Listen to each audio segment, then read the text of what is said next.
சேலம் திருமன்னிமுத்தாற்றுல சாய கழிவுகள் தாராளமா கலந்துட்டு வரதுனால 4 மாவட்ட விவசாயம் கடுமையா பாதிக்கப்பட்டிருக்கிறதா புகார்கள் எழுந்துட்டு வருது. அங்க என்ன நடக்குது என்பது தொடர்பான தகவல்களோட எமது செய்தியாளர் தமிழ்ச்செல்வன் களத்திலிருந்து வழங்கக்கூடிய தகவல்களை நாம கேட்கலாம். திருமணிமுத்தாறு 4 மாவட்டங்களின் நீர் ஆதாரமாகவும் 1.5 லட்சம் ஏக்கர் விவசாய நிலங்கள் பாசன வசதி பெற்று வந்த நிலையில் தற்பொழுது சாய கழிவுகள் ஓடும் ஆறாக மாறியிருக்கிறது. இதனால் திருமணிமுத்தாறு விவசாயிகள் எந்த அளவுக்கு பாதிக்கப்பட்டுள்ளார்கள் என்பது குறித்து அவர்கிட்ட கேட்டு தெரிஞ்சுக்கலாம். இப்போ திருமணிமுத்தாறை நம்பி இருக்க நீங்க விவசாயம் சரியா பண்ண முடியுதா? எந்த அளவுக்கு பாதிப்பை சந்திக்கிறீங்க? திருமணிமுத்தாறு ஆரம்பத்தில் ஏற்காட்டில இருந்து நாமக்கல் நஞ்சுடையாறு ஆற்ற கலக்கரை வரைக்கும் 142 கிலோமீட்டர் போகுதுங்க. அந்த 142 கிலோமீட்டரும் குறைஞ்சது ஒரு 35 வருஷத்துக்கு முன்ன அந்த திருமணிமுத்தாறுல இருந்து தண்ணி அள்ளி குடிச்சிட்டு போவாங்க. தாகத்துக்கு தண்ணி அள்ளி குடிச்சிட்டு போவாங்க. அவ்வளவு சுத்தமான தண்ணி இருந்தது. அந்த தண்ணி இப்ப கழிவு நீராலும் சாயப்பட்டறையில இருக்கிற சுத்திகரிப்பு நிலையம் ஆரம்பிச்சுட்டு அதை சுத்திகரிப்பு செய்யாமையே அப்படியே திறந்து விட்டுறாங்க. திறந்து விடுறதுனால எல்லா கழிவுகளும் இங்க கலக்கிறதுனால நிலத்தடி நீர் இறங்கி நிலத்துல விஷத்தன்மை அதிகமாகுது. அதுல தண்ணி குடிக்க முடியல. தண்ணி ரொம்ப கசடான நிலையில இருக்குது. அந்த தண்ணி மாட்டுக்கு கொடுக்குறோம். மாடு குடிக்குது. மாடு குடிக்கும் போது மாட்டுக்கு பல நோய் வருது. மாடு இறக்குது. மாடு இறக்கும் போது அதாவது நாங்க மாட்டுக்கு இன்சூரன்ஸ் பண்றோம். அந்த இன்சூரன்ஸ் கூட கவர்மெண்ட்ல பரிசீலனை பண்ணி கொடுக்க மாட்டேங்கிறாங்க. மாட்டுக்கு இவ்வளவு ஒரு நெருக்கடி. அந்த மாட்டினுடைய பாலை கறந்து தான் மனுஷன் குடிக்கிறோம். மனுஷனுக்கு இதனால் நோய் வருது. மாட்டுக்கு நோய் மாயிசா ஆகுது. அதனுடைய பாலை கறந்து கொடுக்கறதுனால மனுஷனுக்கு மனுஷனும் நோய் வருது. மனுஷன் இப்ப எடுத்துக்கிட்டா எந்த ஒரு ஜனங்களுமே ஆஸ்பத்திரி போகாத நிலைமை இல்லை. அதுக்கு முக்கிய காரணம் சாய கழிவு. இந்த சாய கழிவுனால விவசாயம் பாதிக்குது. விவசாயத்துல கரும்பு, நெல், வாழை, மஞ்சள், கொய்யா, தென்னை அப்படின்னு எல்லா வெள்ளாமே செய்யாத வெள்ளாமை எதுவும் இல்லை. இதை நம்பி விவசாயிங்க அதாவது தொடர்ந்து வாழ்வாதாரத்தை நல்லா பண்ணிக்கிட்டு இருந்த விவசாயிங்க இப்ப நாளுக்கு நாள் நலிவடைஞ்சு விவசாயம் செய்ய முடியாத நிலைமையில விவசாயிங்க வாழ்றதா சாவறதாங்கிற ஒரு நிலைமை இருக்குது.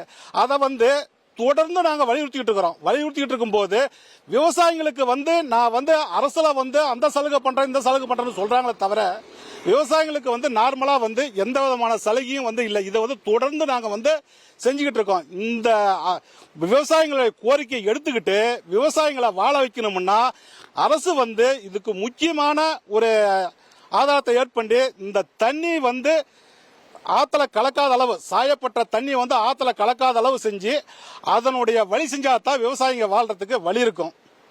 இதை அரசு உறுதியா தலையிட்டு இந்த சாயப்பட்ட தண்ணியை ஆத்துல விடாம சுத்திகரிப்பு செஞ்சு விடணும். நாங்க சாயப்பட்டறைக்கு எதிரி அல்ல. சாயப்பட்ட செய்யற தொழிலுக்காரங்க சுத்திகரிப்பு செஞ்சு தண்ணி ஆத்துல விடணும்னு அரசுக்கு இது ஒரு கோரிக்கையா வைக்கிறோம். இந்த திருமணிமுத்தாறுன்னு பேர் வந்தது எப்படின்னு பாத்தீங்கன்னா, முத்துகள் இந்த ஆற்றில் சிதறி கிடந்தால் கூட அப்படியே கிறிஸ்டல் கிளியரா அந்த முத்துக்களை எடுக்கிற அளவுக்கு ஒரு நன்னீராக ஓடிக்கொண்டிருந்த ஆறு. அதாவது புராண காலத்தில் பாத்தீங்கன்னா பாரியின் மகள்களான அங்கவை சங்கவைக்கு திருமணம் செய்யும் போது அவ்வை பாட்டி இந்த ஆற்றில் நீராடி தண்ணீர் அள்ளி குடித்த வரலாறு உள்ளது. அப்பேற்பட்ட சுத்தமான ஆறு பல ஆயிரம் விவசாயிகளை வாழ்வாரத்தை காப்பாற்றி வந்தது. சுமார் சேலம் ஏற்காடு மலை அடிவாரத்தில் தொடங்கி பரமத்தி காவேரியில் கலக்க 4 மாவட்டங்களில் கடந்து செல்லும் இந்த ஆறு இப்ப மிக மோசமான நிலை ஏற்படுவதற்கு காரணம் இந்த சாய கழிவுகள் மற்றும் செப்டிக் டேங்க் கழிவுகள், அனைத்து விதமான கழிவுகளும் எந்த ஒரு கட்டுப்பாடும் இன்றி இந்த ஆற்றில் கலக்கிறார்கள். அப்படி கலக்கும் போது இதில் விவசாயம் எந்த பயிர் செய்தாலும் அந்த பயிருடைய மகசூல் சாகுபடி முற்றிலும் நாசமாகுதுங்க. அதே போல நிலத்தடியில இந்த நீர், இந்த கெட்ட நீர் இறங்கி கிணறு, போர்வெல் கிணறு ஆகிய எந்த தண்ணியும் கசப்புத்தன்மை கருப்பு நிறத்தில் ரொம்ப மோசமான நிலைமையில இருக்குது. இது மாடும் குடிக்க முடியாது, மனிதனும் குடிக்க முடியாது. மாடு குடித்தால் மாடுகள் இறக்குது. இந்த தண்ணீரை குடிப்பதால் மாடு எந்த ஒரு பசுமாடும் சினை நம்ம சினை பிடிப்பதில்லை. அந்த சினை இன்னைக்கு எத்தனையோ நவீன நிலத்துல டெஸ்ட் டியூபி மாதிரி யூசி போட்டாலுமே இந்த மாடுகளுக்கு அது செட் ஆகுறது இல்லை. பால் ரொம்ப மோசமான திடமான பாலா கறக்குது. மாடே வளர்க்க முடியல, விவசாயமும் பண்ண முடியல, இது மனிதனும் குளிக்க முடியல. இது என்ன ஒரே ஒரு வழினா, எந்த ஒரு கட்டுப்பாடும் இல்லாத விவசாயிகளுக்கு ஒரே எதிரி பாத்தீங்கன்னா விஷத்தன்மை உள்ள சாய கழிவுகள் நீர்.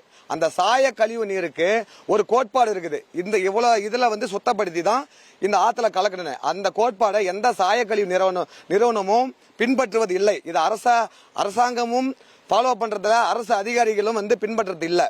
திருமணி முத்தாரை இப்பொழுது தூய்மை செய்ய துவங்கினாலே 30 ஆண்டுகளுக்கு மேலாகும் என்று விவசாயிகள் சொல்கிறார்கள். எனவே விரைந்து நடவடிக்கை எடுத்து திருமணி முத்தாரை மீட்டெடுக்க வேண்டும் என்ற கோரிக்கையை முன் வச்சிருக்காங்க. விவசாயிகள் தரப்புல இந்த மாதிரியான கோரிக்கை இருக்கக்கூடிய நிலையில திருமணிமுத்து ஆற்றுல சாய கழிவுகள் கலப்பது குறித்து மாசு கட்டுப்பாடு அதிகாரிகள் கிட்ட எமது செய்தியாளர் தமிழ்ச்செல்வன் கேட்டப்ப விவசாயிகள் அளித்த புகாரின் அடிப்படையில ஆய்வுகள் மேற்கொள்ளப்பட்டு வரதாகவும் சாய கழிவுகள் ஆற்றுல கலக்காம இருக்க உரிய நடவடிக்கை எடுக்கப்படும் தெரிவிச்சிருக்காங்க. 1,25,00,000 மனங்களை வென்ற தந்தி டிவி யூடியூப் சேனல், தவிர்க்க முடியாத தம்ப்நெயில்ஸ், கலக்கலான கான்டென்ட்ஸ். நீங்களும் இந்த குடும்பத்தில் இணைய இப்பவே சப்ஸ்கிரைப் பண்ணுங்க. அசுரபலம் கொண்ட எங்கள் டிஜிட்டல் கரங்களில் உங்கள் விளம்பரங்களை சேர்க்க வாட்ஸ்அப் பண்ணுங்க 8939888378. Email advttanditv@dttv.in.